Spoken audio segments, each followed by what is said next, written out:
Salut à tous, c'est Julie, bienvenue dans cette nouvelle vidéo. Aujourd'hui on parle de photos et je vais vous montrer plus précisément comment retoucher une photo basique qui ressemble à ça et en faire une photo un peu plus cool qui ressemble à ça. Donc on va vraiment se concentrer plutôt sur les tons automnaux, on va parler vraiment de la gestion des couleurs plutôt. Donc nous on va faire ça dans Lightroom, mais si vous avez Photoshop avec Camera Raw, vous avez quasiment tous les mêmes réglages qui sont disponibles, donc ça marche aussi. On y va, c'est parti.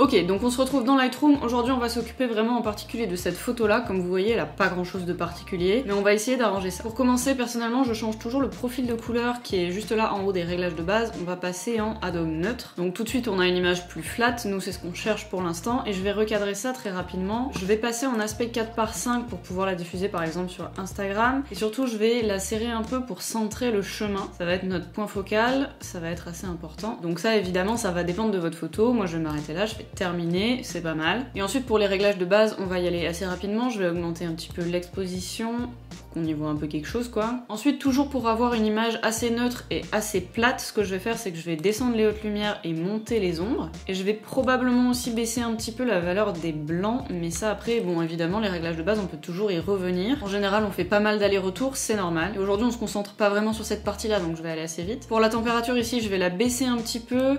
Je trouve que c'est pas mal d'avoir une teinte un petit peu bleutée pour ce genre de photo. En général on essaie quand même de se débarrasser du jaune, donc du coup c'est mieux de refroidir un petit peu l'image. Après encore une fois ça dépend de vos goûts et de votre image. Dans les réglages de base, quand vous avez une photo comme ça où il y a pas mal de feuillage etc, ce que je vous conseille de faire vraiment pour le coup, c'est de baisser la clarté et la texture. Comme ça en fait on enlève des détails qui sont assez distrayants, qui sont un peu désagréables à l'œil. Comme il y a déjà énormément de feuilles, énormément de détails, bah, c'est bien de baisser un petit peu ces valeurs là. N'allez pas trop fort là-dessus parce que si vous baissez vraiment trop ça fait un espèce de halo assez moche. Donc il vaut mieux que ce soit vraiment assez léger, mais c'est une technique qui marche pas mal. Donc là voilà, on a quelque chose d'assez plat, assez neutre, c'est quelque chose que je cherche toujours pour avoir en fait une bonne base après pour travailler les couleurs. Et maintenant vous le savez, mais je vous le redis quand même, c'est quand même mieux d'avoir du RAW. Là par exemple j'ai vachement augmenté l'exposition, j'ai beaucoup de latitude justement parce que j'ai shooté en RAW. Et n'oubliez pas aussi que c'est toujours mieux de sous-exposer une photo plutôt que de la surexposer, c'est beaucoup plus simple de rattraper les ombres en post-production et les tons sombres, plutôt qu'une image qui est cramée, une zone qui est surexposée de votre image. Là ça devient très compliqué. En ce qui concerne la courbe, je vais faire un truc très classique, mais je vais quand même bien décoller les noirs. Sur cette photo là, je crée quand même mes points au niveau plutôt vraiment des tons sombres, parce que comme vous voyez sur l'histogramme, on a une image qui est très sombre. Donc si je crée des points à cet endroit là où il y a quasiment pas d'informations, ça va pas avoir beaucoup d'effet sur mon image. Sur la courbe, encore une fois, je vais aller assez rapidement. J'ai fait une vidéo spécifiquement pour expliquer comment elle fonctionne, je vais mettre le lien. Comme ça vous pouvez aller voir. Aujourd'hui on passe rapidement, d'ailleurs là j'y suis allée un petit peu fort, faut peut-être pas exagérer.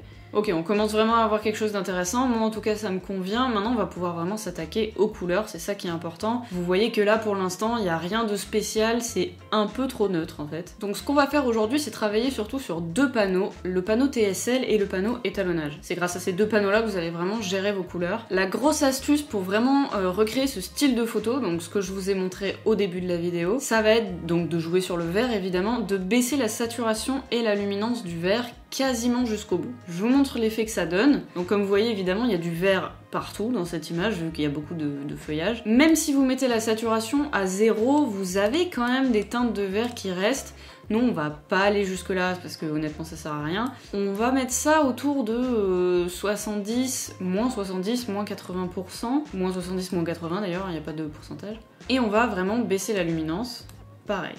De la même manière. C'est important de bien baisser la luminance, sinon votre vert il ressort vraiment plus du tout. Moins 60, allez pour cette fois là c'est pas mal. On va aussi gérer maintenant la teinte du vert, donc pour moi c'est juste au-dessus. On va faire tirer plutôt le vert vers la droite, donc on va encore une fois essayer d'enlever du jaune. Comme ça vous arrivez à avoir un vert qui est plus profond, qui est un peu plus pur. Alors là vous voyez, ok on travaille le vert très bien, par contre le chemin là il a plus aucun intérêt, il est complètement désaturé.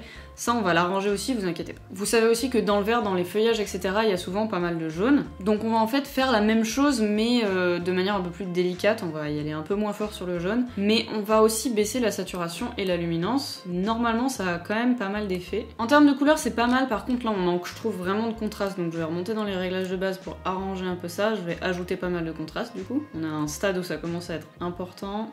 Je vais aussi remonter légèrement la température, voilà. Donc maintenant on va surtout s'occuper en fait du chemin qui là n'a pas vraiment d'intérêt, il manque de contraste et de saturation. Mais du coup je reviens dans mon panneau TSL, je vais augmenter la saturation du orange et la luminance aussi du orange pour vraiment faire ressortir en fait le chemin qui lui est plutôt dans les tons orange-marron. On va aussi tirer la teinte des oranges vers les rouges, comme ça on arrive vraiment à avoir en fait une teinte un peu plus cuivrée. Encore une fois on essaie d'éviter le jaune, surtout quand on est plutôt sur quelque chose de marron comme ça, si vous tirez vers le jaune ça va avoir un effet pas très naturel et pas très joli. Donc ça c'est notre photo avant et nous pour l'instant on en est là. Donc on commence à avoir quelque chose qui tient un peu la route, mais ça suffit pas, on va descendre dans le panneau étalonnage et là on va commencer vraiment à travailler sur la colorimétrie générale de notre image. Vous pouvez aussi le faire dans l'autre sens, ça dépend de comment vous travaillez, donc plutôt de commencer par l'étalonnage pour avoir la colorimétrie générale et après de revenir sur le panneau TSL pour avoir vos couleurs une par une. Donc comme vous l'imaginez ici le vert primaire il va avoir quand même un gros impact, on a énormément de vert dans cette image. Je vais tirer mes verts un peu vers la droite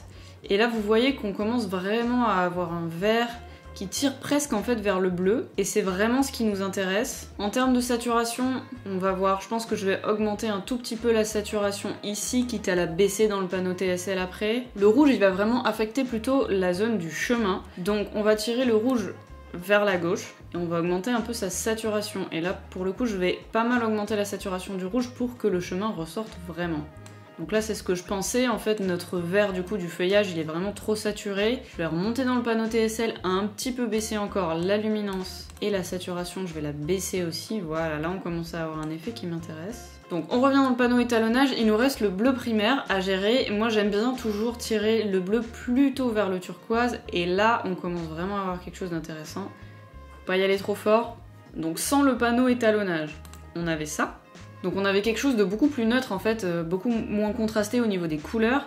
Et quand on ajoute le panneau étalonnage, on retrouve quelque chose de plus intéressant. Ok, sur cette photo, je voulais aussi juste ajouter une petite vignette pour renforcer l'effet un peu dramatique. Après, vous pouvez toujours faire quelques ajustements, vous pouvez aussi prendre votre pinceau de retouche pour juste vous occuper du chemin par exemple et le faire vraiment ressortir. Le dernier truc que je voulais faire c'est passer sous Photoshop, je vous mettrai ça peut-être en accéléré plutôt parce qu'encore une fois c'est pas trop la question aujourd'hui, juste pour recouvrir les parties du ciel qui sont visibles parce que je trouve que ça attire un peu trop l'œil, j'ai envie de m'en débarrasser, de les recouvrir. En gros je vais faire ça avec l'outil tampon et l'outil remplissage d'après le contenu, ça aussi j'ai fait une vidéo là-dessus, je vais montrer le lien. Vraiment, il faut que j'apprenne de quel côté est le lien sommet parce qu'à chaque fois que je fais ça, ça n'a aucun sens. Donc vraiment, le truc à retenir ici, ça va vraiment être plutôt la gestion du vert, la saturation et la luminance, et de jouer un petit peu aussi sur le jaune, parce que souvent il y a du jaune quand même dans vos feuilles, etc. Et bien sûr, de pas oublier, de pas négliger le panneau étalonnage, on peut faire énormément de choses avec.